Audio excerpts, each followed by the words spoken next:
Hello बच्चों, my self Rahul छाड़ा from जहन अकेडमी सिक्कर।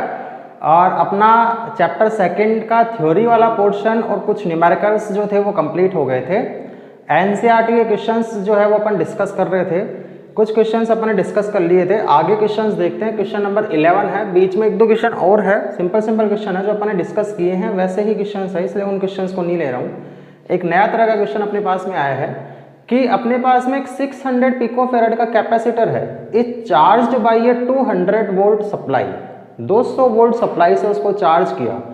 तो जैसे मान लो इसमें देखो क्वेश्चन ये है कि एक मेरे पास में कैपेसिटर था, उसको मैंने क्या किया, इसकी कैपेसिटेंस दे रखी थी 600 पिकोफैराड और इसको 200 वोल्ट सप्लाई से मैंने कनेक्ट किया कर दिया। तो मैं इस पे चार्ज निकाल सकता हूँ, इस कैपेसिटर पे कितना चार्ज आया। अभी क्वेश्चन क्या है वो आगे पढ़ेंगे, पहले इस पे चार्ज निकालते हैं। Q इक्वल टू फॉर्मूला क्या होता है, CV। C कितना है 600 पिकोफैराड, तो 600 इंटू पोटेंशियल कितना है 200, तो कितना आ जाएगा 6 इंटू 2 12, 20240 कितना पिको गुलाम, क्योंकि ये पिको फैराड में पुट किया अपने, तो पिको गुलाम में क्या आ जाएगा, इसके ऊपर चार्ज आ जाएगा। ठीक है। It is then disconnected. अब अपन ने क्या कर दिया, इस कैपेसिटर को डिसकनेक्ट कर दिया। तो अपन ने एक पॉइंट पढ़ा था कि जब कैपेसिटर को डिसकनेक्ट करने के बाद में अपन कुछ भी करते हैं उसके साथ में, तो उसके ऊपर चार्ज की वैल्यू हमेशा कांस्टेंट रहती है। तो जितना चार्ज इस पे आ सकता था उतना चार्ज आ चुका। अब अपन ने क्या किया है, इस कैपेसिटर को अलग निकाल लिया। मैंने इस कैपेसिटर को अलग निकाल लिया। इस पे चार्ज अपन को दे रखा है Q। इस पे Q की वैल्यू कितनी है 12 1 2 3 4 पिको गुलाम, इतना तो इस पे चार्ज आ गया। इसकी कैपेसिटेंस कितनी है, इसकी कैपेसिटेंस है 600 पिको फैराड। ठीक है। और फिलहाल इस पे पोटेंशियल कितना है, फिलहाल इस पे पोटेंशियल मैं V1 मान लेता हूँ, इसको Q1 मान लो, इसको C1 मान लो। ठीक है। और पोटेंशियल कितना है इसके ऊपर फिलहाल 200 वोल्ट। ठीक है। अब अपन ने क्या किया है, disconnected end is connected to another uncharged 600 picofarad capacitor. ठीक है। इसको फर्स्ट कैपेसिटर मान लिया और एक मैं दूसरा कैपेसिटर लेकर आया जिसकी कैपेसिटेंस में कितनी है 600 पिकोफैराड, यानी सेम कैपेसिटेंस का कैपेसिटर था, और उससे मैंने इसको कनेक्ट कर दिया, कनेक्ट कर दिया। तो अब अपन से पूछा गया है how much electrostatic energy is lost in the process. ठीक है। अपन से तो एनर्जी लॉस ही पूछा है, लेकिन और चीजें भी पूछी जा सकती है। और चीजें क्या पूछी जा सकती है कि इस कैपेसिटर पे चार्ज कितना आ जाएगा। ठीक है। कॉमन पोटेंशियल कितना होगा दोनों का, और फिर अपन निकालेंगे एनर्जी लॉस। अपने रीडिस्ट्रीब्यूशन ऑफ चार्ज देखा था। रीडिस्ट्रीब्यूशन ऑफ चार्ज में अपन ऐसे ही किया था कि दो कंडक्टर्स को आपस में कनेक्ट किया था, तो उसमें कुछ एनर्जी का लॉस हुआ था, और एनर्जी का जो लॉस हुआ था वो भी अपन ने निकाला था। दोनों पे चार्जेस की वैल्यू क्या हो जाएगी वो भी अपन ने देखी थी, और दोनों के ऊपर कॉमन पोटेंशियल क्या आएगा वो भी अपन ने देखा था। तो अपन तीनों चीजें ही निकाल लेते हैं। फर्स्ट यदि मैं इसमें निकालना चाहूँ क्या चीज, कॉमन पोटेंशियल। ठीक है। तो कॉमन पोटेंशियल का फॉर्मूला क्या था अपने पास में, V equals to C1 V1 plus C2 V2 upon C1 plus C2। ठीक है। ये अपने पास में कॉमन पोटेंशियल का फॉर्मूला था। वैल्यूज पुट करो, वैल्यूज पुट करेंगे तो C1 तो कितना है 600 और V1 कितना है 200। तो C1 V1 का तो मल्टीपल अपन पहले ही निकाल चुके हैं, इसको C1 V1 मान लो। तो C1 और V1 के मल्टीपल जो अपन पहले ही निकाल चुके हैं, कितना आया है ये वाला। ठीक है। तो इसको मैं सीधा लिखना चाहूँ सीधा लिख दो, और वैल्यूज पुट करनी चाहो वैल्यूज पुट कर दो। 600 इंटू V1 कितना है 200 प्लस C2 कितना है वही है 600। ठीक है। V2 कितना है, इस पर कोई चार्ज ही नहीं है। जब इस पर चार्ज ही नहीं है तो इसका पोटेंशियल कितना है 0। ठीक है। तो इसका पोटेंशियल कितना है फिलहाल 0 divide by C1 plus C2। ठीक है। 600 प्लस 600, तो 600 प्लस 600 हो जाएगा। ऊपर भी पिको में रखा है, नीचे भी पिको में रखा है, पिको से पिको कैंसिल हो जाएगा। तो अपने पास जो कॉमन पोटेंशियल आएगा वो कितना आएगा, नीचे कितना आएगा 1200 और ऊपर कितना है, ये तो पूरा 0 हो गया। इन दोनों का मल्टीपल अपन ने यहाँ लिखा है, कितना आया है 1 2 3 4 डिवाइड बाई कितना 1200, 2 0 से 2 0 कैंसिल, 1200/12 कितना आएगा 100 वोल्ट। ठीक है। तो दोनों के ऊपर जो कॉमन पोटेंशियल हो जाएगा वो तो कितना हो जाएगा 100 वोल्ट हो जाएगा। मुझसे पूछा जाए कि चार्जेस कितने होंगे, तो चार्जेस का रेशियो भी अपन निकाल चुके हैं। Q1 dash upon Q2 dash क्या हो जाता था, C1 अपॉन C2, यानी कैपेसिटेंस का रेशियो में डिस्ट्रीब्यूट हो जाता था। तो C1 तो फॉर्मूले याद हैं, अपने जो टॉपिक पढ़ा उसके फॉर्मूले याद होने चाहिए। तो C1 अपॉन C2 देखेंगे तो कितना आएगा, वही 600/600 यानी 1:1, यानी कि रेशियो कितना आएगा 1:1, यानी कि दोनों के ऊपर चार्जेस कितना हो जाएगा, हाफ हाफ डिस्ट्रीब्यूट हो जाएगा, यानी कि Q1 डैश और Q2 डैश टोटल चार्ज कितना था ये, तो इसका हाफ कितना हो जाएगा 6 1 2 3 4 पिको कूलाम। तो आफ्टर रीडिस्ट्रीब्यूशन दोनों के ऊपर चार्ज जो है वो हाफ हाफ हो जाएगा। अब अपन से पूछा एनर्जी लॉस कितना होगा, तो एनर्जी लॉस का अपने पास में फॉर्मूला क्या होता है, याद हो तो C1 C2 upon 2 C1 plus C2 और V1 माइनस V2 का होल स्क्वायर हो जाएगा। वैल्यू पुट कर दो, वैल्यू पुट करेंगे तो डेल्टा U इक्वल्स टू, ठीक है, C1 C2, C1 है 600 पिकोफेरेड, C2 भी है 600 पिकोफेरेड, तो दोनों को ओपन करके लिख दो 600 into 10⁻⁻12 into 600 into 10⁻⁻12 divide by 2 C1 plus C2, 600 और 600 कितना 1200 इंटू 10⁻⁻12, ठीक है, into V1 minus V2, V1 तो कितना है 200 और इस पर पोटेंशियल कितना था 0, ठीक है, तो मैं बोल दूंगा कितना 200 माइनस 0 का क्या हो जाएगा होल स्क्वायर। अब इसको सोल्व करना और कुछ नहीं करना, सोल्व कर लो जितना मुझसे हो सकता है मैं कर देता हूँ, ठीक है। 600 इंटू 600 10⁻⁻12 10⁻⁻12 10⁻⁻12 कैंसिल हो जाएगा, कॉमन आगे, ऊपर तो क्या बचेगा 600, ठीक है, एक ही कैंसिल होगा क्योंकि मल्टीप्लाई में है, ठीक है, एक 10⁻12 से एक 10⁻12 कैंसिल हो जाएगा, तो 600 इंटू 10⁻12 एक बच जाएगा डिवाइड बाई 2 इंटू 1200 हो जाएगा, और इसका क्या होगा 200 इंटू 200 200 इंटू 200। अब देखो कुछ क्या क्या चीज़ें कैंसिल होगी, 2 0 से तो 2 0 कैंसिल, 2 से 2 कैंसिल, ये 200 से ये पूरा 200 कैंसिल हो गया, और क्या बचेगा, और देखो नीचे बचा 12 इससे कैंसिल होगा तो कितना होगा 50 इंटू 600 इंटू 10⁻⁻12, ठीक है, इतना बच गया अपने पास में, और साथ में क्या है ये 200 इंटू 200 जूल। इतनी एनर्जी जो है वो अपनी लॉस हो जाएगी। अब इसको कैलकुलेट करना और कुछ नहीं करना, कैलकुलेट कर सकते हो, उसमें कोई बड़ी चीज़ नहीं है। तो कुल मिला के एनर्जी लॉस कैसे निकालो, देखो कैलकुलेशन पोर्शन है, मैं केवल फॉर्मूला बता सकता हूँ कि ये लगेगा, मैं केवल इतना बता सकता हूँ, आगे की कैलकुलेशन जो है वो तो आप लोगों को ही करनी है, उसमें मुझे कोई इतना बताने की ज़रूरत नहीं है। तो कैलकुलेशन पोर्शन है, मैंने वैल्यूज़ पुट करी है, करने का तरीका यही था। तो इसमें पूछा तो केवल अपन से एनर्जी लॉस ही था, ठीक है, अपन ने कॉमन पोटेंशियल भी पूछा जा सकता था, वो भी निकाल लिया। आफ्टर रीडिस्ट्रीब्यूशन चार्जेस कितना कितना हो जाएगा वो भी निकाल लिया। चार्जेस जो रीडिस्ट्रीब्यूट होते हैं वो किसके रेशियो में होते हैं, कैपेसिटेंस के रेशियो में होते हैं, अपन फॉर्मूला देख चुके हैं। तो कैपेसिटेंस के रेशियो में अपन ने चार्जेस को रीडिस्ट्रीब्यूट कर दिया, तो दोनों की कैपेसिटेंस सेम थी, तो चार्ज भी जो है वो सेम जाएगा। अब चार्ज था ही इतना, तो कितना हो जाएगा, हाफ हाफ हो जाएगा, तो चार्ज हाफ हाफ हो गया। एनर्जी लॉस का अपने पास फॉर्मूला ये था, तो ये अपने एनर्जी लॉस का फॉर्मूला निकाल दिया, ठीक है। जो भी आंसर आएगा वो आंसर आ जाएगा। ये अपना था क्वेश्चन नंबर 11 एनसीईआरटी का। आगे देखते हैं नेक्स्ट क्वेश्चन जो है वो क्या है अपने पास में। चलिए नेक्स्ट क्वेश्चन जो है वो बोर्ड पे लिखा गया है। एक अपने पास में क्यूब है, ठीक है, जिसकी साइड अपन को दे रखी है बी है, तो मैं क्यूब बना देता हूँ, ठीक है। क्यूब बनाना आता है सबको, अरे क्यूब तो बनाए होंगे बचपन में। ये मान लो ये अपने पास में क्यूब है, ऐसा अपन मान लेते हैं। 3D व्यू होता है एक तरह से क्यूब बोर्ड के ऊपर, 2D के ऊपर अपन 3D ऑब्जेक्ट का व्यू बनाते हैं। तो ये अपने पास में क्यूब है ऐसा, इस तरह का, ठीक है। क्यूब के कितने कॉर्नर, 8 कॉर्नर्स पे चार्ज कितना रखा हुआ है, क्यू। हर कॉर्नर पे क्या चार्ज रखा हुआ है, क्यू चार्ज रखा गया है हर एक कॉर्नर के ऊपर, ठीक है। तो टोटल 8 कॉर्नर्स है, तो चार्ज पे कितना हो गया, 8 कॉर्नर्स पे 8 क्यू चार्ज हो गया, ठीक है। Determine the potential and electric field due to this charge area at the centre of the cube. Side अपन को दे रखी है क्यूब की, इसको थोड़ा ढंग से बना लेते हैं। क्यूब की जो साइड अपन को दे रखी है वो साइड देखो क्या दे रखी है, ठीक है, इस तरह से। तो क्यूब की साइड अपन को दे रखी है बी, ये बी और ये बी, ठीक है, इस तरह से। तो अपन से पूछा गया कि इसके सेंटर पे जो है नेट पोटेंशियल और नेट इलेक्ट्रिक फील्ड क्या होगा, समझो चीज़ वो।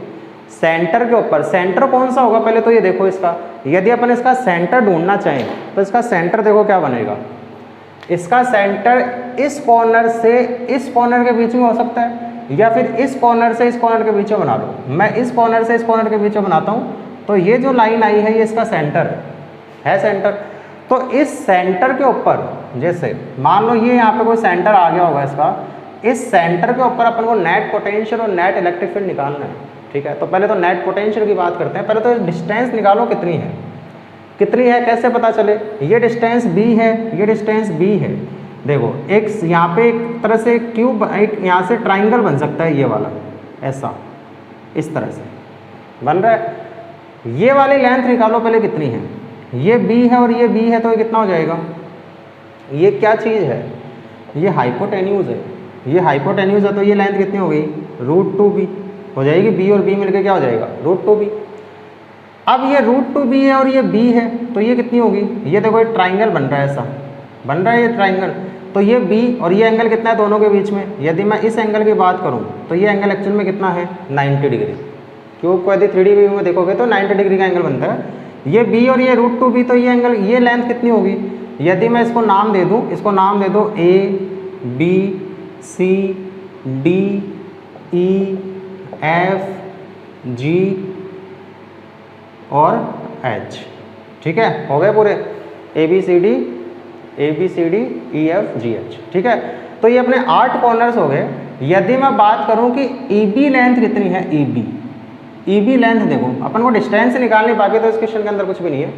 ई बी लेंथ मुझे निकालनी है, तो ई बी लेंथ निकालने के लिए वो हो सकता है √2b का स्क्वायर प्लस b का स्क्वायर का रूट हो सकता है। ट्राइंगल हाइपोटेन्यूज का स्क्वायर क्या होगा, बेस का स्क्वायर प्लस परपेंडिकुलर का स्क्वायर, यानी कि मैं बोल सकता हूँ ई बी क्या हो जाएगा, रूट में किसका, √2b का स्क्वायर प्लस b का स्क्वायर। √2b का स्क्वायर तो क्या होगा 2b square plus b square यानी कि 3b स्क्वायर, यानी कि कितना हो गया √3b।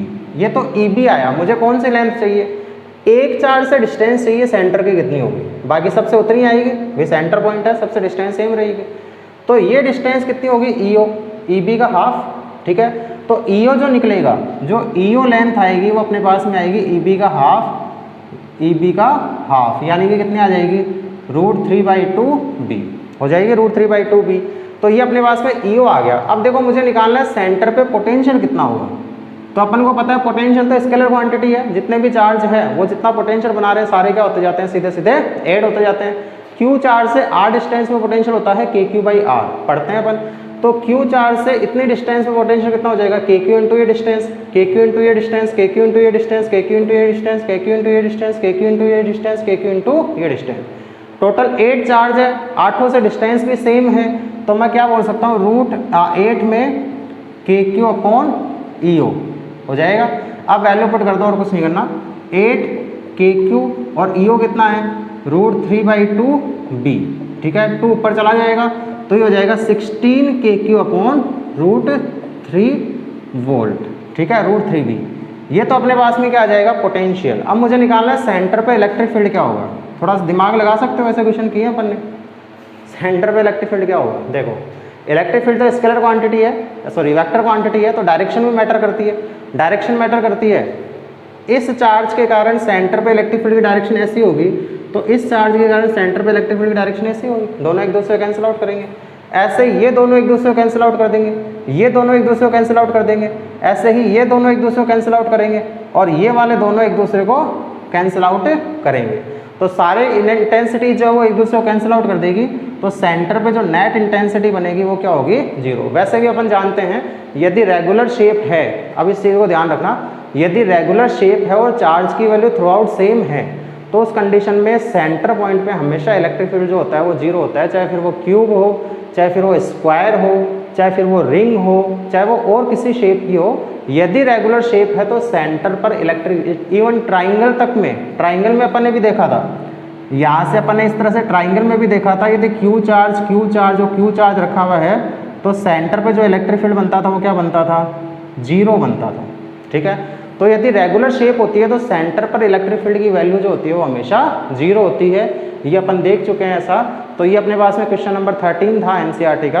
और क्वेश्चंस देखते हैं, और क्वेश्चंस में क्या है। अब नेक्स्ट क्वेश्चन अपना बोर्ड पे लिखा गया है, उसको समझो क्या क्वेश्चन है। टू टीनी स्फीयर, छोटे स्फीयर है यानी पॉइंट की तरह मान सकते हैं, carrying charges 1.5 microcoulomb and 2.5 microcoulomb are located 30 centimetre apart. तो मैंने एक तो ये मान लिया, इधर बना देता हूँ थोड़ा सा, एक तो अपन ने ये मान लिया टीनी स्फीयर और एक मैंने ये मान लिया टीनी स्फीयर, ठीक है। दोनों को मैंने क्या मान लिया, एक तरह से दोनों क्या है, एक तरह से छोटे छोटे स्फीयर है, ठीक है। इस तरह से अपन ने मान लिया दो टीनी स्फीयर अपने पास में है, इसको A नाम दे दो और इसको B नाम दे दो। इस पे जो चार्ज है वो तो दे रखा है 1.5 माइक्रोकुलाम और इस पे जो चार्ज दे रखा है वो अपन को दे रखा है 2.5 माइक्रोकुलाम, ठीक है। आर लोकेटेड 30 सेंटीमीटर अपार्ट, दोनों के बीच की डिस्टेंस जो दे रखी है वो कितनी दे रखी है, 30 सेंटीमीटर दे दी, ओके अच्छी बात है। Find the potential and electric field, दो चीज़ें अपन को निकालनी है। देखो फर्स्ट और सेकंड चैप्टर के कॉम्बिनेशन से क्वेश्चन आ रहे हैं, यहाँ पे आ रहे हैं, ठीक है। थर्ड चैप्टर पढ़ लेंगे तो फर्स्ट सेकंड थर्ड के कॉम्बिनेशन से आने लग जाएंगे, तो क्वेश्चन जो है वो कनेक्टेड है आपस में। तो दो चीज़ें निकालनी है, potential electric field at the mid point of line joining the charges. Mid point का मतलब 15 सेंटीमीटर के ऊपर, यहाँ पे मिड पॉइंट के ऊपर एक तो निकालना है पोटेंशियल क्या होगा और एक निकालना है इलेक्ट्रिक फील्ड क्या होगा, ठीक है। तो पोटेंशियल तो सीधा सीधा क्या हो जाता है, स्केलर क्वांटिटी है, फर्स्ट चार्ज के कारण पोटेंशियल प्लस सेकंड चार्ज के कारण पोटेंशियल। कैलकुलेशन में नहीं करूँगा, फर्स्ट इसको मान लो Q1, ये तो मान लो Q1 है और ये मान लो क्या है Q2 है। तो फर्स्ट चार्ज से इसकी डिस्टेंस कितनी होगी, 0.15 मीटर, मीटर में ले रहा हूँ क्योंकि अपन को MKS में वैल्यू पुट करनी है, और इससे भी कितनी हो जाएगी 0.15 मीटर हो जाएगी, तो ये डिस्टेंस हो जाएगी। तो मैं ये बोल सकता हूँ फर्स्ट चार्ज के कारण तो होगा KQ/R और सेकंड चार्ज के कारण होगा KQ/R, तो KQ1/R प्लस KQ2/R, दोनों चार्ज पॉजिटिव में है तो पोटेंशियल भी पॉजिटिव में होगा, तो पॉजिटिव में होगा तो अपन बोल देंगे KQ1/R plus KQ2/R। Value put कर दो, K की वैल्यू तो कितनी है 9 इंटू 10⁹ हो गया, Q1 कितना है 1.5 माइक्रोकुलाम यानी कि 1.5 इंटू 10⁻6 कुलाम, और R कितना है 0.15 हो जाएगा, प्लस KQ2, K की वैल्यू तो वही 9 इंटू 10⁻9, Q2 कितना है 2.5 माइक्रोकुलाम, तो 2.5 इंटू 10⁻6 कुलाम और डिवाइड बाई R, R कितना है 0.15। अब इसको आगे सॉल्व करना है, सॉल्व कर लेना। ये आंसर किसके अंदर आएगा, इस आंसर की यदि अपन बात करें तो सारी वैल्यू अपन MKS में पुट करिए तो आंसर भी किस में आना है, MKS में आना है। अब अपन से नेक्स्ट ये पूछा गया है, इसी क्वेश्चन का सेकंड पार्ट है, एट ए पॉइंट, वही दो चीज़ें निकाल, अच्छा अभी तो इसमें इलेक्ट्रिक फील्ड निकालना है, ये तो अपन ने फर्स्ट पार्ट कर रहे थे, तो ये तो अपना पोटेंशियल निकला है, ठीक है। अब इलेक्ट्रिक फील्ड क्या होगा इस पॉइंट के ऊपर, इलेक्ट्रिक फील्ड का फॉर्मूला Q चार्ज से R डिस्टेंस पे इलेक्ट्रिक फील्ड क्या होता है KQ/R², पढ़ चुके हैं। तो इलेक्ट्रिक फील्ड जो होगा, यदि मैं इलेक्ट्रिक फील्ड की बात करूं तो इलेक्ट्रिक फील्ड क्या होगा, इस चार्ज से KQ/R², इस चार्ज से KQ/R², ठीक है, फॉर्मूला तो ये लगेगा। लेकिन इलेक्ट्रिक फील्ड कैसी क्वांटिटी है, वेक्टर क्वांटिटी है, तो अब यहाँ डायरेक्शन में मैटर करेगी, डायरेक्शन मैटर करेगी। तो फर्स्ट चार्ज के कारण इंटेंसिटी कैसी होगी, आउटवर्ड, क्योंकि पॉजिटिव चार्ज है। सेकंड चार्ज का इंटेंसिटी कैसी होगी, आउटवर्ड। यानी कि मैं यदि बनाना चाहूँ तो अपन ये बोल सकते हैं यहाँ पे कि इधर की तरफ E1 जो होगा वो तो इधर की तरफ होगा और E2 जो होगा वो इधर की तरफ। ज़्यादा कौन, E2 ज़्यादा कि E1 ज़्यादा, पता चल जाएगा। जिसका चार्ज भी डिस्टेंस तो सेम है, KQ/R² में K कॉन्स्टेंट है, R दोनों के लिए सेम है, तो Q जिसका ज़्यादा उसकी इंटेंसिटी ज़्यादा, Q किसकी ज़्यादा, Q2, यानी कि E2 की वैल्यू ज़्यादा होगी E1 से। तो नेट इंटेंसिटी जो बनेगी, दोनों अपोजिट डायरेक्शन में है, तो अपन बोल देंगे E2 माइनस E1। अब वैल्यू पुट कर दो, E2 तो कितना है KQ2/R² माइनस KQ1/R², ठीक है। अब वैल्यू पुट कर दो और कुछ नहीं करना, चाहे तो K/R² को कॉमन ले लो, K/R² कॉमन ले लेंगे तो Q2 तो कितना है, थोड़ी कैलकुलेशन सिंपल हो जाएगी। Q2 है 2.5 माइक्रोकुलाम, तो 2.5 इंटू 10⁻6 माइनस Q1 कितना है 1.5 इंटू 10⁻6, ठीक है। अब वैल्यू पुट करो, K की वैल्यू तो वही 9 इंटू 10⁻9, R² यानी कि 0.15 का स्क्वायर, और 2.5 माइनस 1.5 1, और 10⁻6 यानी कितना बचेगा 10⁻6। ये किस में आंसर आ जाएगा, वोल्ट पर मीटर में। समझ में आ रही चीज़। तो एक तो अपन से दो चीज़ें पूछी गई थी कि मिड पॉइंट पर इलेक्ट्रिक फील्ड और इंटेंसिटी कितनी होगी। अब नेक्स्ट अपन से पूछा गया है बी पार्ट इस क्वेश्चन का, तो अब बी पार्ट और देख लेते हैं इस क्वेश्चन का बी पार्ट क्या है। तो अरे क्वेश्चंस जो कर रहे हैं, जो भी लिख रहा हूँ मैं बोर्ड के ऊपर, मुझे एक चीज़ ये बताओ, नोट्स बन रहे हैं कि नहीं बन रहे साथ के साथ में? नोट्स बनने चाहिए भी, है ना। जो भी अपन यहाँ पे लिख रहे हैं, जो भी मैं बोल रहा हूँ, बहुत बार बोल चुका हूँ, नोट्स साथ के साथ में बनने चाहिए। नोट्स बनेंगे तो पढ़ोगे अच्छे से, नहीं तो पढ़ नहीं पाओगे अच्छे से, ठीक है। इसलिए नोट्स बनाते हुए चलना। तो एक तो अपन से सेंटर पॉइंट पे पूछा था, तो इंटेंसिटी और पोटेंशियल अपन ने सेंटर पॉइंट पे निकाल लिया, ठीक है। सेकंड अपन से पूछा गया है कि इसके इक्वेटोरियल पॉइंट के ऊपर, ठीक है, जो सेंटर से पास हो रहा है, तो उस इक्वेटोरियल पॉइंट के ऊपर अपन को इंटेंसिटी और पोटेंशियल निकालना है। ये थोड़ा सा अच्छा पॉइंट है, क्योंकि सेंटर से तो क्या थी, डिस्टेंस जो थी वो सेम थी, और डायरेक्शन जो थी वो अपोजिट डायरेक्शन में थी, तो ईजिली हो गया था, ठीक है। अब इसका बी पॉइंट देखते हैं। वही चार्ज तो क्या है, एक तो कितना है, एक तो टीनी स्फीयर ये, ठीक है, और एक अपना टीनी स्फीयर ये, ठीक है। इसको अपने नाम दिया था ए, इसको नाम दिया था बी। इस पे चार्ज था 1.5 माइक्रोकूलम, इस पे चार्ज था 2.5 माइक्रोकूलम, और ये पॉइंट था अपना सेंटर पॉइंट इसका ओ। ये डिस्टेंस थी अपनी 0.15 मीटर, और ये डिस्टेंस जो थी ये भी कितनी थी, 0.15 मीटर, ठीक है। इतना अपन को पता था। अब क्या बोला है देखो, at a point 10 centimetre from this mid point in a plane normal to the line and passing through the mid point, ठीक है। एक नॉर्मल टू द लाइन, ये जो लाइन है उसके नॉर्मल, ठीक है, और सेंटर से पास होनी चाहिए।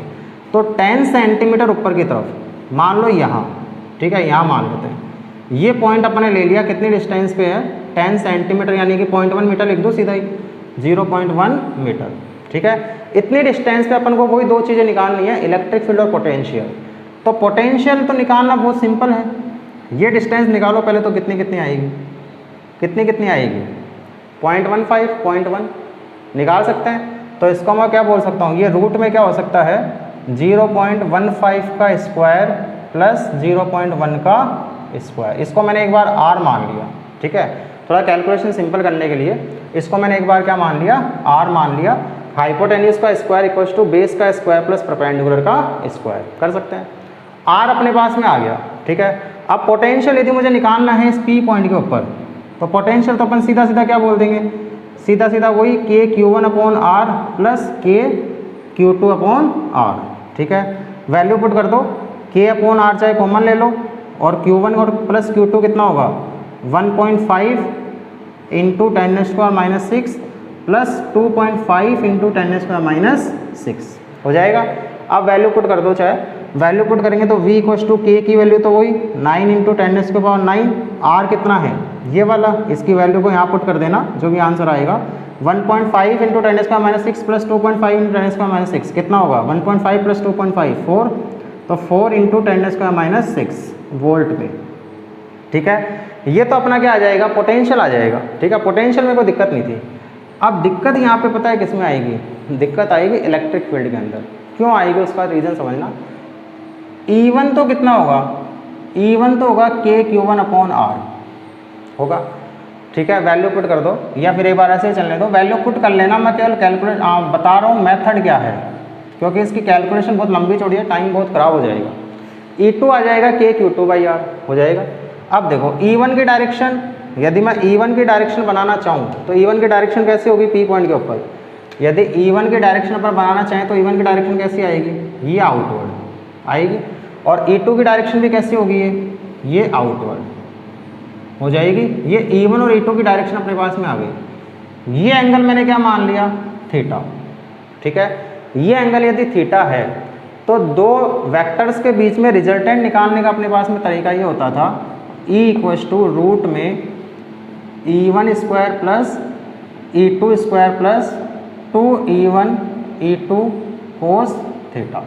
ये होता था दो वेक्टर्स के बीच में रिजल्टेंट निकालने का तरीका, ई रूट में E1 square plus E2 square plus 2E1 E2 cos theta, ठीक है। ये अपने पास में था। अब इसमें थीटा कितना होगा, मेन चीज़ यहाँ और दिक्कत आती है इसके अंदर, क्योंकि क्या 60 डिग्री होगा, सोचो थीटा क्या 60 डिग्री होगा या और कुछ होगा, क्यों होगा, क्योंकि ये इक्विलेटरल ट्रायंगल नहीं बन रहा। देखो यहाँ पे ये डिस्टेंस 0.3 है, लेकिन ये वाली डिस्टेंस 0.3 नहीं है और ना ये वाली डिस्टेंस 0.3 है। ठीक है, यदि ये 0.3 मीटर 0.3 मीटर 0.3 मीटर होता तब तो ये इक्विलैटरल ट्रायंगल होता और ये 60 डिग्री, ये 60 डिग्री, ये 60 डिग्री हो जाता। ठीक है, लेकिन इक्विलैटरल ट्रायंगल नहीं है, ये एंगल थीटा। तो फिर अपन थीटा कैसे निकालेंगे वो चीज़ समझो। अब मेन चीज़ वहाँ आती है, ये एंगल कितना बनेगा, θ/2 बनेगा नहीं बनेगा। या फिर एक काम करो, इसको मान लो 2 थीटा, इसको एक बार 2 थीटा मान लो ताकि ज़्यादा कन्फ्यूज़न नहीं हो। तो अपन यहाँ पे बोल देंगे cos 2 थीटा। ठीक है, इसको मैंने मान लिया 2 थीटा। तो ये वाला एंगल कितना हो जाएगा, यदि मैं इस एंगल की बात करूँगा तो ये एंगल कितना बनेगा, थीटा, हाफ हो जाएगा इसका। ठीक है, अब मुझे ये वाला एंगल निकालना है, पहले तो ये निकाल लूँगा तो ये पता चल जाएगा। E1 E2 मुझे पता ही है, वैल्यू पुट करनी है उसके बाद में। तो अब ये वाला एंगल कैसे निकालेंगे, ये वाला अरे तीनों चीज़ें हैं, एंगल निकाल सकते हैं अपन इजीली कैसे निकाल सकते हैं, यदि मैं tan थीटा कर दूं तो tan थीटा क्या होता है, tan theta perpendicular upon base, ऐसा ही तो होगा tan थीटा। अरे tan थीटा होता है परपेंडिकुलर अपॉन बेस, होता है कि नहीं होता। तो परपेंडिकुलर तो कितना है 0.15 और बेस कितना है 0.1।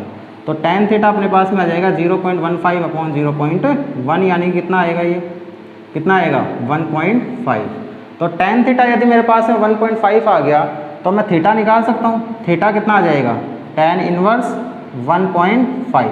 ठीक है, तो tan इनवर्स 1.5 कितना होगा, लमसम अपन बोल सकते हैं, कितना बोल सकते हैं बताओ, सोचो थोड़ा सा।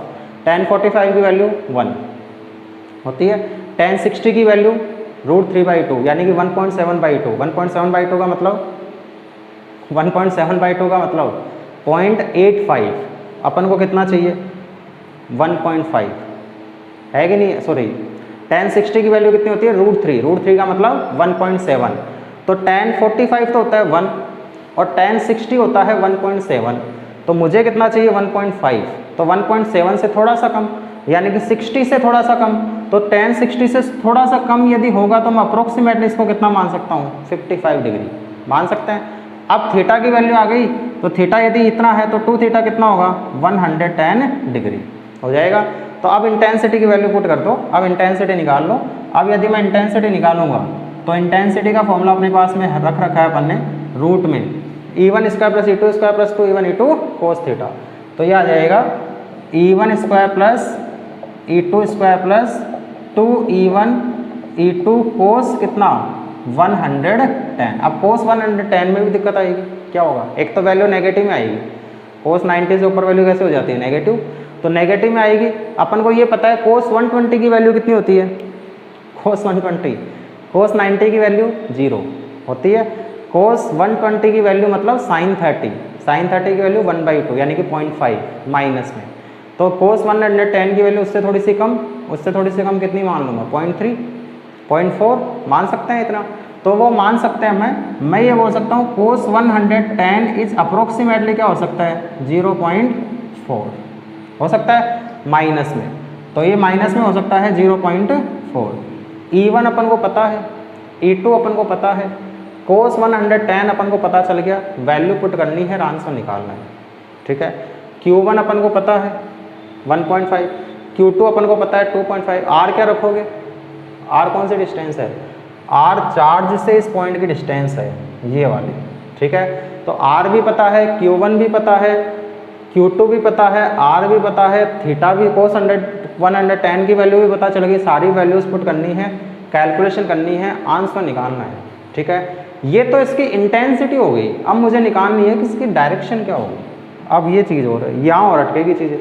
जैसे मान लो, मैं ये मान लो कि इसकी डायरेक्शन किसकी तरफ आएगी, पहले तो देखो E2 की तरफ कि E1 की तरफ, ज़्यादा कौन, जिसका चार्ज ज़्यादा उसकी इंटेंसिटी ज़्यादा, चार्ज किसका ज़्यादा B का, यानी कि E2, तो इंटेंसिटी भी किसकी तरफ घूमेगी E2 की तरफ। ये अपनी नेट इंटेंसिटी आएगी, आगे नेट इंटेंसिटी। तो नेट इंटेंसिटी ने E1 से जो एंगल बनाया है वो मैंने मान लिया अल्फा है। अब निकाल लो फॉर्मूला लगा दो, डायरेक्शन निकालने का तरीका आता है अपने पास में। tan अल्फा निकालेंगे तो क्या आएगा, पहले कौन आता है जिससे एंगल नहीं बनाता, किससे नहीं बना रखा E2 से। तो मैं बोलूँगा यहाँ पे क्या E2 साइन, दोनों के बीच का angle 2 theta upon E1 plus E2 कोस 2 थीटा। अब वैल्यू पुट करनी है, आंसर निकालो। अब देखो वैल्यू पुट करनी है, कैलकुलेशन करनी है, उसमें मैं कुछ नहीं कर सकता।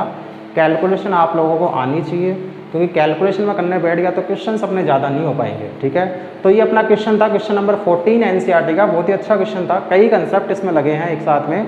एक तो वेक्टर वाली चीज़ें लगी है, डायरेक्शन निकालने का तरीका पता चला है, इंटेंसिटीज़ निकालने का तरीका पता चला है, पोटेंशियल निकालने का तरीका अपन को पता चला है, ठीक है।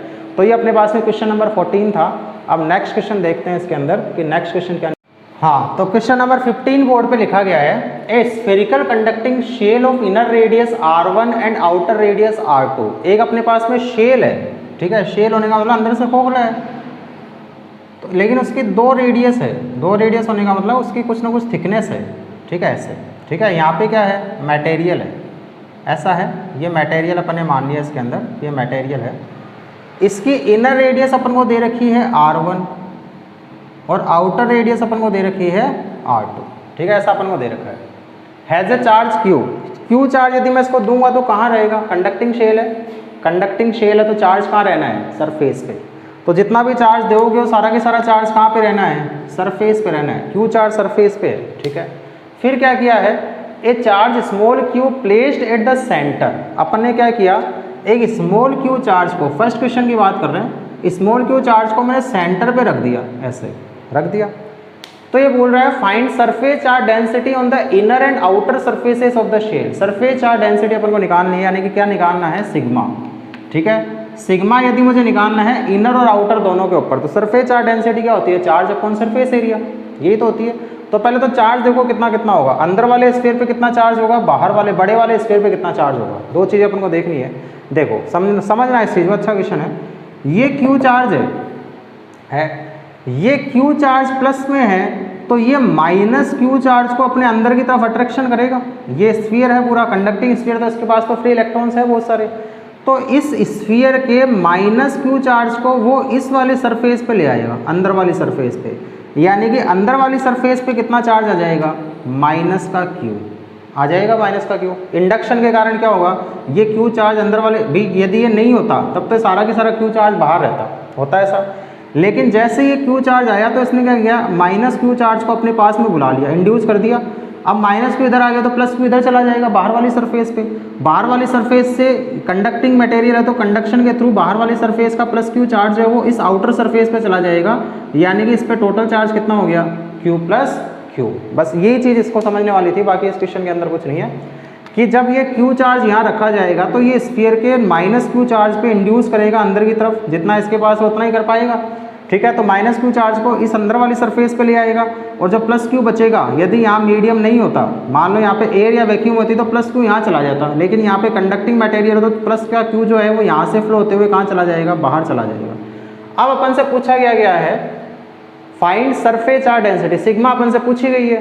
तो सिग्मा यदि मैं इनर की बात करूँगा तो सरफेस चार्ज डेंसिटी सिग्मा का फॉर्मूला क्या होता है, सिग्मा का फॉर्मूला क्या है, चार्ज अपॉन एरिया। तो इनर सरफेस पे चार्ज कितना है, इनर वाली सरफेस पे चार्ज कितना है, माइनस का q। तो ये चार्ज तो कितना आ गया, माइनस का q, और इसका सरफेस एरिया कितना है, यदि इसका सरफेस एरिया देखेंगे तो रेडियस इसकी r1 है, तो सरफेस एरिया क्या हो जाएगा, 4 पाई r1 स्क्वायर। ये तो इनर सरफेस पे सरफेस चार्ज डेंसिटी हो गई। और आउटर सरफेस की बात करेंगे, यदि मैं आउटर सरफेस की बात करूँगा तो आउटर सरफेस पे चार्ज कितना है, आउटर स्फीयर पे, आउटर स्फीयर पे चार्ज कितना है, q प्लस q, तो q प्लस q, और एरिया कितना है, 4 पाई r2 स्क्वायर। बस ये दो चीज़ें अपन से पूछी गई थी। तो इनर पे तो इतना है और आउटर पे सरफेस चार्ज डेंसिटी जो है वो इतनी है, ठीक है। अब अपन से क्या पूछा गया है, is the electric field inside a cavity. ये जो कैविटी है इसके अंदर इलेक्ट्रिक फील्ड की वैल्यू, यदि सेकंड क्वेश्चन की अपन गौर करें थोड़ा सा, तो ये मान लो अपना स्फीयर था, ठीक है, इस तरह से, ये मटेरियल था स्फीयर का, इस तरह से, ठीक है, मटेरियल डिस्ट्रीब्यूट हुआ था पूरा, तो कंडक्टिंग स्फीयर था। तो यहाँ पर अभी फिलहाल अपन ने क्या कर रखा है, इसको q चार्ज दे रखा है। अब इसको भूल जाओ फर्स्ट वाले को, ठीक है, क्योंकि अपन सेकंड की बात कर रहे हैं, क्योंकि चार्ज फर्स्ट वाले में दिया गया था q, ठीक है, इस वाले में अभी तक चार्ज नहीं दिया गया है। Is the electric field inside a cavity with no charge, यानी कि यहाँ पे कोई चार्ज अब नहीं है, जो भी चार्ज है वो कहाँ है, सरफेस पे है, ठीक है। 0 even if the shell is not spherical but has an any irregular shape, यदि यहाँ पर कोई चार्ज नहीं है और इस स्फीयर को मैं इरेगुलर शेप का बना दूँ, इरेगुलर शेप का मतलब मान लो ऐसा कुछ बना दिया, ठीक है, ऐसा कुछ बन गया है, मान लो इस टाइप का सा, ठीक है, ये मटेरियल हो गया ऐसा, तो ये इरेगुलर शेप हो गई इसकी, ठीक है। तो अब अपन से पूछा गया है कि क्या यहाँ पर इलेक्ट्रिक फील्ड जो है वो क्या होगा, जीरो होगा कि नहीं होगा। अपन ने इसको क्यू चार्ज सरफेस पे दे रखा है। अरे इलेक्ट्रिक फील्ड अंदर की तरफ जीरो होगा कि नहीं होगा, बिल्कुल जीरो होगा। क्यों होगा, इलेक्ट्रिक फील्ड जीरो ही होगा, अंदर कोई चार्ज ही नहीं है। जब अंदर कोई चार्ज ही नहीं होता तो ये तो अपन पहले ही निकाल चुके हैं, जब अंदर कोई चार्ज ही नहीं है तो इलेक्ट्रिक फील्ड की वैल्यू क्या रहनी है, जीरो ही रहनी है। तो इसका मतलब ये हो गया कि चाहे रेगुलर शेप में हो चाहे इरेगुलर शेप में हो, अंदर की तरफ इंटेंसिटी क्या रहनी है, जीरो ही रहनी है। क्योंकि कंडक्टर चाहे कैसा भी हो, कंडक्टर के अंदर हमेशा इंटेंसिटी क्या होती है, जीरो होती है। क्योंकि जितना भी चार्ज होता है कंडक्टर का वो सारा की सारा चार्ज कहाँ रहता है, सरफेस पे रहता है, अंदर की तरफ कोई चार्ज रहता नहीं है। और अंदर जब कोई चार्ज रहता नहीं है तो उस कंडीशन में अंदर की तरफ इंटेंसिटी भी क्या रहनी है, जीरो ही रहनी है। चाहे शेप उसकी रेगुलर हो चाहे शेप उसकी इरेगुलर हो, इंटेंसिटी की वैल्यू हमेशा जीरो ही रहनी है। क्वेश्चन नंबर 15 था, क्वेश्चन आया हुआ है ये एग्जाम में, अच्छा क्वेश्चन है तो इसको समझ लेना इस क्वेश्चन को। नेक्स्ट क्वेश्चन अब अपन देखते हैं। नेक्स्ट क्वेश्चन अपने पास में अपन ने पोटेंशियल के काफ़ी क्वेश्चन कर लिए, इलेक्ट्रिक फील्ड के काफ़ी क्वेश्चन कर लिए। इसके अभी जो बीच के क्वेश्चन मैंने छोड़े हैं, ये क्वेश्चन नंबर 25 है। बीच के क्वेश्चन जो उसमें कई क्वेश्चन तो अपन थ्योरी के साथ में कवर कर चुके हैं और कुछ क्वेश्चंस मैंने छोड़े हैं, कुछ ट्राई करना अपनी तरफ से, 2-3 क्वेश्चन ही छोड़े हैं, बाकी तो अपन ने करवा लिए हैं। क्वेश्चन नंबर 25 कुछ कैपेसिटेंस के क्वेश्चन देख लेते हैं। तो क्वेश्चन अपने पास में ये है, ये अपन को सर्किट डायग्राम दे रखा है इस तरह से, ठीक है। ये 100 पिको फैरेड का कैपेसिटेंस है, ये 200 पिको फैरेड का कैपेसिटर है, ये 200 का है, ये 100 का है और उसको 300 वोल्ट की बैटरी से अपन ने कनेक्ट किया है। एक तो निकालना है कि इक्विवेलेंट कैपेसिटेंस कितनी होगी इस सर्किट की, निकाल सकते हैं कैसे, देखो सिंपल सा है, कुछ ज़्यादा कुछ है नहीं।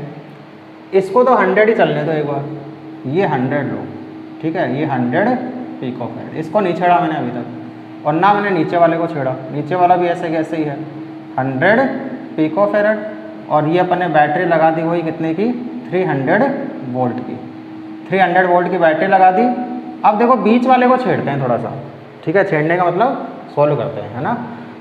हाँ 200 पिको फैरेड 200 पिको फैरेड दोनों कैसे जुड़े हुए हैं, सीरीज में, सीरीज में जुड़े हुए हैं तो इक्विवेलेंट कितना होगा, यदि सीरीज में होते हैं तो इक्विवेलेंट का फॉर्मूला क्या होता है 1/c = 1/c1 + 1/c2 हो जाएगा।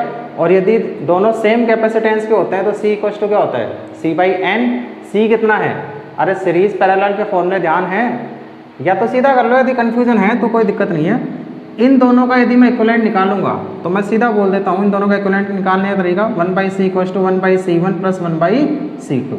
1/c1 तो कितना है 1/200 + 1/200, ठीक है, ये कितना आएगा 1/c, कितना आएगा 2/200 यानी कि c = क्या होगा 200/2 यानी कि कितना होगा 100 पिको फैरेड।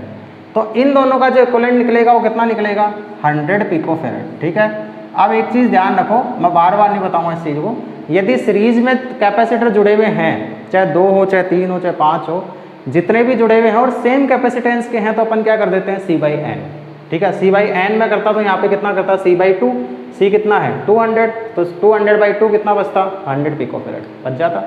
अब देखो ये 100 और 100 कैसे जुड़े हुए हैं, पैरेलल में, इन्हीं दोनों पॉइंट्स के बीच में जुड़े हुए हैं, ये वाला और ये वाला भी, ठीक है। यहाँ तो ये वाला बैटरी आ गई बीच में, तो ये वाला और ये वाला दोनों कैसे हैं पैरेलल में हैं, क्योंकि चार्ज जब यहाँ से निकलेगा बैटरी से तो चार्ज इधर भी जाएगा और इधर भी जाएगा, डिस्ट्रीब्यूट होगा, चार्ज डिस्ट्रीब्यूट होगा, तो इसका मतलब पैरेलल में है, ठीक है। 2 पॉइंट्स के बीच में कैपेसिटर जुड़े हुए हैं, बीच में और कुछ भी नहीं है, यहाँ तो बीच में क्या आ गई बैटरी आ गई, इसलिए इसको नहीं ले सकते। इन दोनों पॉइंट्स के बीच में देखेंगे तो केवल ये कैपेसिटर और ये कैपेसिटर, यहाँ भी यदि बीच में और कुछ होता, जैसे यहाँ था तो अपन ने ऐसा नहीं किया इसको और इसको पैरेलल ले लिया, पहले इसको सोल्व किया क्योंकि बीच में ये आ गया, ठीक है। तो ऐसे ही इन दोनों के बीच में कुछ नहीं जुड़ा हुआ है तो ये दोनों कैसे हो गए पैरेलल में, और पैरेलल में जो इक्विवेलेंट कैपेसिटेंस क्या होती है वो सीधी सीधी ऐड हो जाती है, ऐड हो जाती है तो 100 और 100 का मिलकर कितना हो जाएगा 200, तो 200 होगा तो इसका नेक्स्ट जो डायग्राम बनेगा वो कुछ ऐसा बनेगा इस तरह से, ठीक है, ऐसा। ये तो कितना होगा 200, ये कितना होगा 100 और ये कितना है 300 वोल्ट बैटरी, ऐसा ही होगा भी 100 मिलकर कितना हो जाएगा 200, तो 200 100 और 300, अब देखो बैटरी से जो चार्ज निकलेगा वो चार्ज थ्रू आउट सेम ही तो जाएगा। इसका मतलब ये दोनों कैसे जुड़े हुए हो गए, सीरीज में। ये दोनों सीरीज में जुड़े हुए हैं तो इन दोनों का इक्विवेलेंट निकाल लो। इक्विवेलेंट निकालने का तरीका वही 1/c इक्वल्स टू क्या करेंगे 1/c1। c1 कितना है 200 प्लस 1/c2। c2 कितना है 100, कितना होगा c इक्वल्स टू आएगा 200/3 पिको फैरड। ऐसा ही आएगा, दिख रहा है। c इक्वल्स टू आएगा 200/3 पिको फैरड आ गया। यानी कि मैं बोल सकता हूँ कि अब इसका जो नेक्स्ट डायग्राम बना है अपना वो कैसा बना है, ऐसा कुछ डायग्राम बनेगा। समझो इस चीज़ को, ठीक है। डायग्राम इसलिए बना रहा हूँ ताकि अपना सिंपल हो जाए क्वेश्चन, बाकी और कुछ नहीं है। तो ये कुछ ऐसा डायग्राम बनेगा। कैसा, ये बैटरी तो कितनी है 300 वोल्ट की, और अब ये कैपेसिटेंस कितना हो गया 200/3 पिको फैरड हो गया। क्यों किया ऐसा अभी पता चल जाएगा। अब अपन से पूछा गया है कि determine the charge and potential on each capacitor. Her capacitor के ऊपर चार्ज भी निकालना है और पोटेंशियल भी निकालना है। तो पहले चार्ज निकालते हैं। पहले तो ये देखो बैटरी कितना चार्ज देगी। बैटरी मान लो Q चार्ज देती है। Q की वैल्यू कैसे निकाल सकते हैं, Q क्या होता है CV होता है। C कितना है, इक्विवेलेंट कितना है 200/3 और V कितना है 300।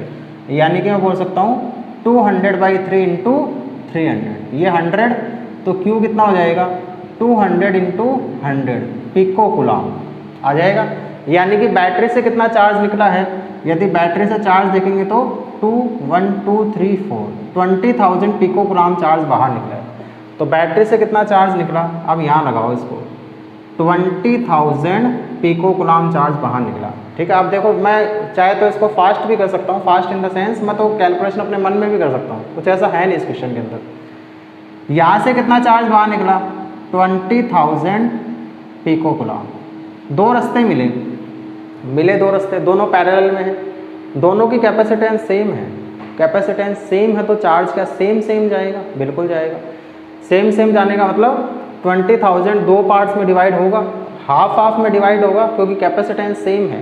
कैपेसिटेंस सेम होने का मतलब इधर से कितना जाना है 10,000 और इधर से भी कितना जाना है 10,000 चला जाएगा। इसका मतलब मैं बोल सकता हूँ कि इधर से कितना गया था, इधर से कितना गया है 10,000 और इधर से भी कितना गया है 10,000 पिको कूलम चला गया। अब देखो 10,000 इधर से आएगा और इधर कितना आएगा, फिर वापस से कितना आ जाएगा 20,000 पिको कूलम। आ रहा है समझ। शॉर्ट करने का तरीका है, फॉर्मूला लगा के भी कर सकते हो, कोई दिक्कत नहीं है। इसका मतलब C1 यदि मैं बात करूँ, इसको नाम दे दो C1, इसको नाम दे दो C2, इसको नाम दे दो C3, इसको नाम दे दो C4। तो मैं बोल सकता हूँ कि Q1 कितना होगा, Q1 तो कितना गया है 10,000 पिको कूलम। Q2 और Q3 दोनों सीरीज में हैं, Q2 और Q3 दोनों सीरीज में हैं, तो दोनों कैसे हैं सीरीज में, तो चार्ज की वैल्यू सेम रहेगी। यानी कि इस पर भी कितना रहेगा 10,000 पिको कूलम। और Q4 कितना हुआ, इस पे चार्ज कितना आया है 20,000 पिको कूलम। तो ये तो इन पे चार्जेस की वैल्यू आ गई। अब मुझे निकालना है इस पर पोटेंशियल कितना आएगा। जब मुझे चार्ज ही पता चल गया, कैपेसिटेंस मुझे पता है, तो पोटेंशियल निकाल सकते हैं। वैसे तो मैं इसको सीधा भी कर सकता हूँ। सीधा कैसे कर सकता हूँ पहले वो बता देता हूँ। जैसे देखो यहाँ तक अपन पहुँचे 300 वोल्ट था 300 वोल्ट जो है वो डिस्ट्रीब्यूट होगा कैसे, इन दोनों पॉइंट्स के बीच में तो पोटेंशियल सेम ही रहेगा। अरे रहेगा कि नहीं रहेगा। यदि अपन बात करें कि इन दोनों पॉइंट्स के बीच में पोटेंशियल जो है वो सेम रहना है, तो 300 को डिस्ट्रीब्यूट होना है। इन दोनों पॉइंट्स के बीच में इक्विवेलेंट कैपेसिटेंस कितनी आई है 200 आई है 200, ये रही 200, ये 200 और 100, 300 डिस्ट्रीब्यूट होगा 200 और 100 में होगा। तो पोटेंशियल जब दोनों सीरीज में होते हैं तो पोटेंशियल का जो रेशो होता है V = Q/C।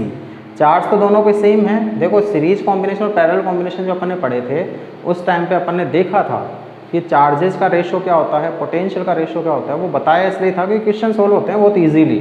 फॉर्मूले लगाओगे तो कैलकुलेशन बहुत लंबी चौड़ी हो जाएगी। सीधा मैं कर सकता हूँ कि Q जो होता है यहाँ पे जो पोटेंशियल डिस्ट्रीब्यूट होगा वो कैसे होगा Q/C। Q सेम है तो पोटेंशियल जो डिस्ट्रीब्यूट होगा वो कैपेसिटेंस के इन्वर्स में डिस्ट्रीब्यूट होगा। तो 300 को यदि मैं 2:1 में डिस्ट्रीब्यूट करूँगा 2:1 में, तो जिसकी कैपेसिटेंस ज़्यादा है उसमें पोटेंशियल कम जाएगा, क्योंकि इन्वर्सली है। V = क्या Q/C, Q सेम है तो 1/C का इन्वर्सली हो गया।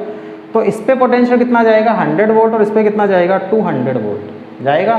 तो इस पे 100 वोल्ट, इस पे 200 वोल्ट, यानी कि इस पे तो कितना चला गया 200 वोल्ट, तो बचा कितना 100 वोल्ट। 100 वोल्ट इस पे जाएगा, यानी कि इन दोनों के बीच में 100 वोल्ट, इन दोनों के बीच में 100 वोल्ट, इन दोनों के बीच में तो एक ही कैपेसिटेंस है, पूरा 100 वोल्ट इसी पे चला जाएगा। लेकिन इन दोनों के बीच में दो कैपेसिटेंस है, तो 100 वोल्ट डिस्ट्रीब्यूट होगा तो इस पे 50 चला जाएगा, इस पे 50 चला जाएगा, कि दोनों की कैपेसिटेंस सेम है। यानी कि इन दोनों पे तो 50-50 जाएगा, इस पे 100 जाएगा और इस पे कितना जाएगा 200। समझ में आ रही चीज़? एक तो मैं सीधा कर सकता हूँ। अब दूसरा चलना चाहो तो फॉर्मूला लगा लो, V1 क्या होगा V1 क्या होगा Q/C। V क्या होता है Q/C, तो V1 अपने पास में आएगा Q1/C1। तो Q1 तो कितना है 10,000 और C1 कितना है 100 है 100, ठीक है। पिको पिको कैंसिल हो जाएंगे, कोई फर्क नहीं पड़ेगा, 100 से 100 कैंसिल, बच्चा कितना 100 वोल्ट। ये आंसर आया था। इस पे तो कितना आया था 100 वोल्ट, ये और निकाल लो। V2 कितना आएगा, V2 और V3 दोनों तो सेम ही रहेंगे, क्योंकि चार्ज भी सेम है और पोटेंशियल भी कैपेसिटेंस भी सेम है। तो V2 और V3 क्या होगा Q2/C2। Q2 कितना है 10,000 पिको गुलाम, 10,000 पिको गुलाम, और C2 कितना है 200 पिको फेरड। तो पिको से पिको कैंसिल हो गया, 2 से 2 जीरो गए, 100/2 कितना आया 50 वोल्ट। ये आया था आंसर। और V4 और निकाल लो, V4 क्या होगा Q4/C4 हो जाएगा। Q4 तो कितना है 20,000, Q4 तो अपने पास में है 20,000 और C4 कितना है 100। C4 अपने पास में 100, पिको से पिको कैंसिल, 2 जीरो से 2 जीरो कैंसिल, कितना बचा 200 वोल्ट आया। तो 200 वोल्ट तो इस पे गया, इन दोनों पे 50-50 डिस्ट्रीब्यूट हुआ, यानी 100 इस पे भी 100, ये दोनों पैरेलल में थे तो पोटेंशियल सेम चला गया, ठीक है। और ये कैसा हो गया अपने, ये इस पे पोटेंशियल कितना हो गया 200 वोल्ट। तो कैसे भी कर सकते हो, कैलकुलेशन को सिंपल बनाने के लिए अपन ने सीरीज कॉम्बिनेशन और पैरेलल कॉम्बिनेशन जब पढ़े थे उस टाइम पे अपन ने रेशो देखे थे, वो रेशो से बहुत क्वेश्चन अपन आगे भी सोल्व करेंगे, इसलिए रेशो को काम में लेना अपन को आना चाहिए, क्योंकि ये तो सेम पोटेंशियल सेम कैपेसिटेंस अपन को दे रखी थी, इसलिए रेशो से भी अपन कर रहे हैं तो बहुत इजीली हो रहा था। बाकी रेशो में कैलकुलेशन भी होती है, ठीक है। यहाँ तो अपन ने बोल दिया आधा आधा चला जाएगा, जैसे यहाँ पे मान लो कैपेसिटेंस सेम थी तो मैंने बोल दिया पोटेंशियल आधा आधा चला जाएगा। हो सकता था इसकी 100 होती, इसकी 200 होती, तो फिर पोटेंशियल कैसे डिस्ट्रीब्यूट होता, तो फिर वो रेशो में डिस्ट्रीब्यूट होता। तो रेशो अपन को निकालना आना चाहिए कि वो रेशो जो है वो किस तरह से निकलेगा। क्लियर? तो ये अपना क्वेश्चन नंबर 25 था कैपेसिटेंस का। और देखते हैं क्वेश्चन इसमें क्या है, और अच्छे अच्छे क्वेश्चन इसके अंदर आते हैं। चलिए नेक्स्ट क्वेश्चन जो है वो अपना बोर्ड पे लिखा गया है, show that the force on each plate of A parallel plate capacitor. अपने पास में मैं थोड़ा सा इस तरह से बना देता हूँ, क्योंकि अपन ने ऐसा ही कुछ पढ़ा है।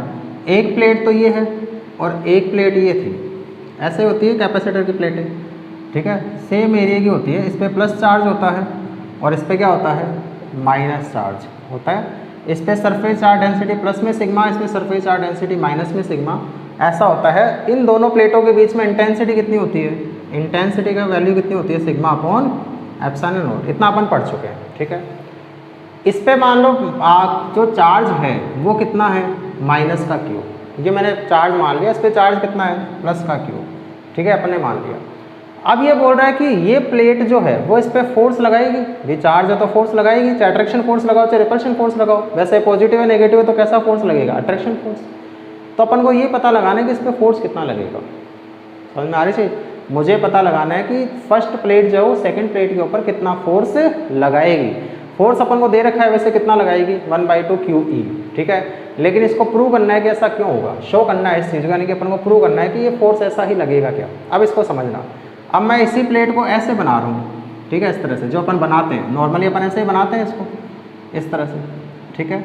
यहाँ पे इंटेंसिटी कितनी है सिग्मा अपॉन एप्सिलॉन नॉट, इस पे चार्ज कितना है सिग्मा, इस पे भी चार्ज कितना है सिग्मा, इस पे भी चार्ज क्यू है, इस पे भी चार्ज कितना है क्यू, ठीक है। मुझे पता लगाना है कि ये प्लेट इस पे जो फोर्स लगा रही है वो कितना लगा रही है, ठीक है। अब समझना, इन दोनों प्लेटों के बीच में तो इंटेंसिटी इतनी ही है सिग्मा पे एप्सिलॉन नॉट। यदि मैं इस प्लेट की बात करूं, इस प्लेट की, तो इस प्लेट के ऊपर इंटेंसिटी कितनी है, इस प्लेट के ऊपर इंटेंसिटी क्या ये वाली प्लेट बनाएगी, नहीं बनाएगी, क्योंकि कंडक्टर है भाई, जितना भी चार्ज है वो सारा प्लेट के ऊपर है।